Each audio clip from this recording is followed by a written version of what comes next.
सारा आपको chapter wise मिलेगा, संभावित प्रश्न एनसीईआरटी के, सीटेट के आपको पीवाईक्यू मिलेंगे और आपकी एनसीईआरटी की समरी आपको मिलने वाली है। अब करते हैं हम लोग शुरुआत यहाँ पे। सबसे पहला जो हमारा टॉपिक है एनसीईआरटी का वो है आपका कि आखिरकार इतिहास क्या है, इतिहास को जानने के सोर्सेज क्या है। ठीक है, तो अगर हम यहाँ पर सोर्सेज की बात करें तो सोर्स क्या होता है? सोर्स होता है कि जिसके बारे में इतिहास से आपको पता चलता है। मतलब जैसे आपको इतिहास के बारे में कैसे पता चलता है, तो कुछ लोग कहेंगे कि सर हमारे जो पूर्वज थे उन्होंने हमें इतिहास के बारे में बताया।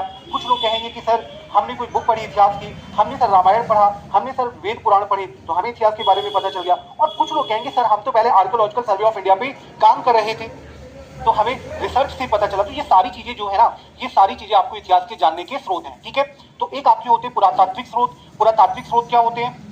जो खुदाई से हमें साक्ष्य मिलते हैं, जैसे कि कोई हमें औजार मिले, मिट्टी के बर्तन मिले, सिक्के मिले, शिलालेख मिले या स्मारक मिले, इन सारी चीजों को हम बोलते हैं पुरातात्विक स्रोत। तो इससे हमें इतिहास के बारे में जानने को मिलता है।